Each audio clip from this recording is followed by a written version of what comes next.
Hello boys and girls, it's Danny here, aka the Music Hermit, back with another guitar video for you all. And today I want to talk about major and minor 7th chords. I'm going to quickly explain what they are and show you a couple of ways in which you can play them on the guitar. So let's take a look.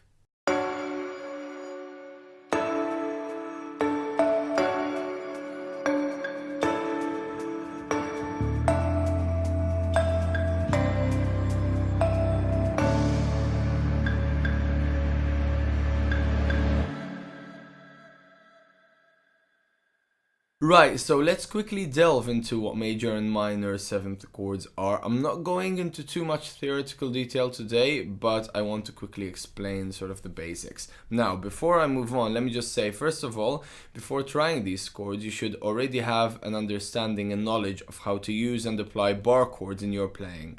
Because the chord shapes we're going to be seeing today are based on bar chord shapes. If you're not sure or you haven't done it yet, I've got a whole video about bar chords, how to build them and how to practice them, which you can watch. I recommend you watch that first.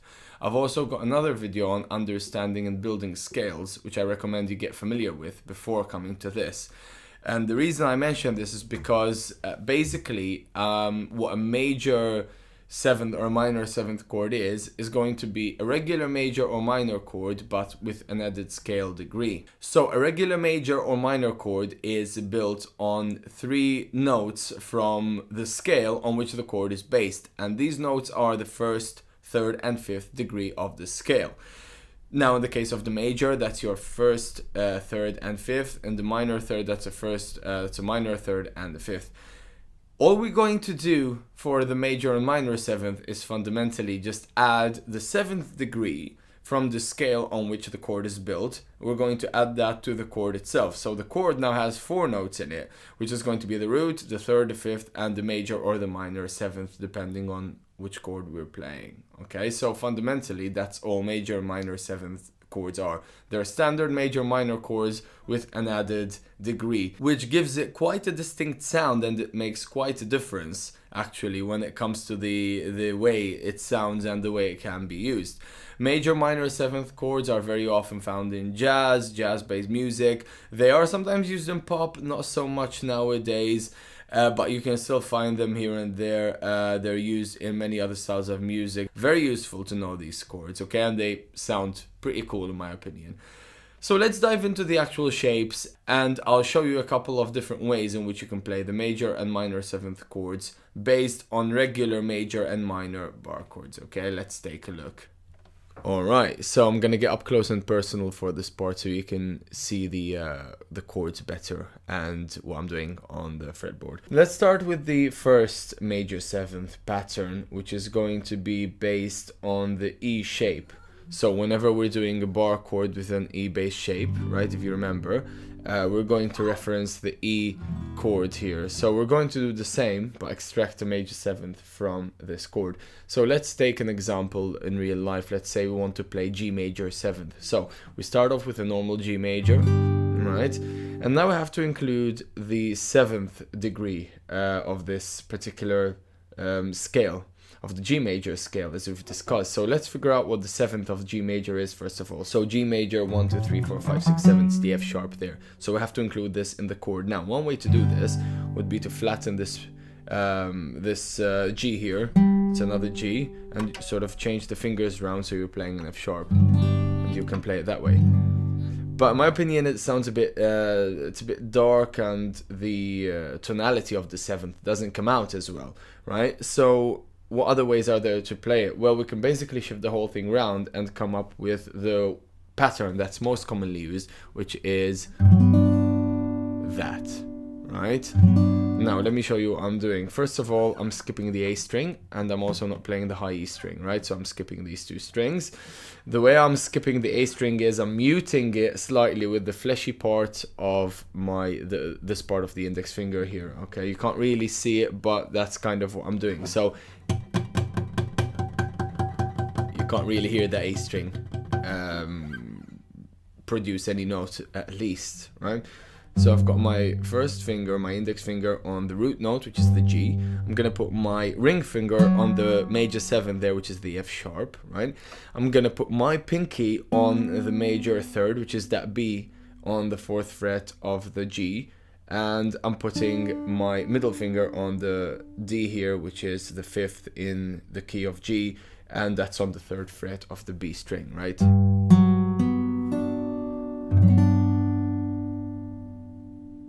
There you go, guys. So that's a G major 7th based on an E shape. Now, if we wanted to play the same shape but in a different key, all we need to do is to move the shape round to where the root note lies. Okay, so for example, if we want to play a B flat major 7th using the shape, we just find where the B flat is on the low E string and we play the shape that I've just showed you there, right? So it would be something like, so that's B flat major 7th, right there.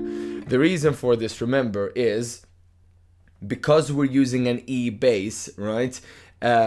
We need to figure out where the root is on the low E string, and that's where we base our chord off. So that's B flat major 7th. That would be C major 7th because that note's a C, right? So you get the picture. Cool, let's now move on to the minor 7th E-based shape. So it's going to be the same principle. Let's go in a different key now. Let's say the key of A. Let's say we don't want to play a regular A minor. We'd normally play it like this, right? Based with a bar on the 5th fret. Because why? Because that's an A. We're using an E-based shape.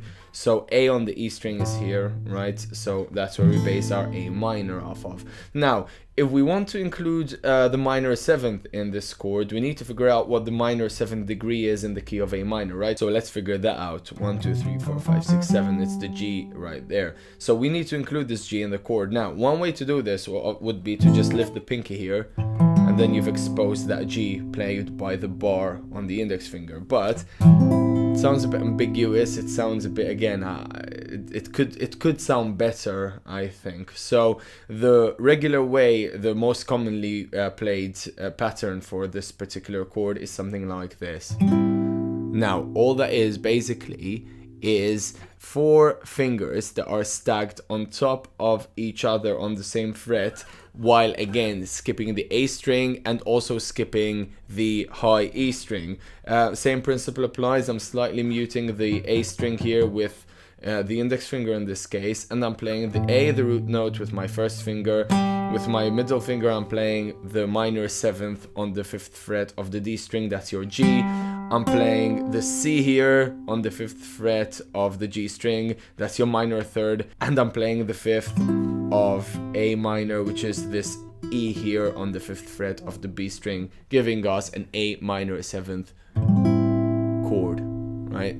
There you go, lovely. Now, in terms of fingers, you can either stack your fingers on top like this, or if you want to, which is how I often play it, you can just flatten your ring finger to cover the bottom 3 notes, right? The G, the C, and the E in this case, and then use your middle finger to play the root. The advantage that this gives you is that it frees your pinky up to play some more chord extensions, like for example, if you want to play minor 9th chord like that, so it gives you an extra sort of sound. Cool, so that's the major and minor 7th based on the E shapes. Let's now look at the A based shapes. Same principles will apply. So let's take C major 7. If I want to play C major 7 with an A based shape, if I play a regular C major, it would look something like this, right? Or with the ring finger flattened. Now, all I need to do to turn that into a major 7th is simply to find out what the major 7th is in the key of C major and add that to the chord. So C major, 1, 2, 3, 4, 5, 6, 7. There it is. That's the B, that's the major 7th. So I need to include this somehow in the chord. There's actually a very simple way of doing it, which sounds great. All you need to do is sacrifice this C here, this octave C, turn that into the major 7th, which is the B, and now we've got... Lovely, that's your C major 7th. It's a nice, bright, and also warm sound. Sounds really nice, and you can really hear the color of that 7th coming into the chord right here. So all I'm doing to break it down is index finger on the C on the root note, ring finger on the 5th, which is the G on the 5th fret of the D string, major 7th, which is a B on the 4th fret of the G string with my middle finger, and my pinky is playing an E on the 5th fret of the B string, and that is our major 3rd. And then my index finger barring, because I'm still using a bar for this chord, is playing that G here on the high E string, right? And that's going to be our 5th again. So for these patterns, we usually want to play from the A string down, and we don't need to mute any of the other notes. You can play all 5 of them, it sounds great. Now you can, if you want to, extend the bar up to the bottom E string as well. That's going to give you a bit of an inverted chord because it puts the 5th in the bass. But it also sounds quite dark and it's a bit heavy, especially if you're playing with other musicians. It might clash with what the bass player or the piano player is doing, for example. So this keeps it more clean, it keeps it nice and bright, and it gives the chord that you're playing its own sort of space, right?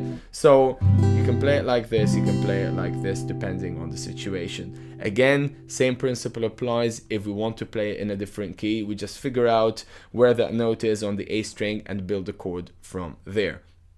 For example, if I want to play an E flat major 7th with an A bass shape, I just find where the E flat is on the A string, which in this case is here on the 6th fret, and that's where I build my chord and I play. And that's an E flat major 7th right there. If I want to play B major 7th with an A bass shape, I figure out where the B is on the A string, which is here on the 2nd fret, and that's where I build my chord and put my bar, right?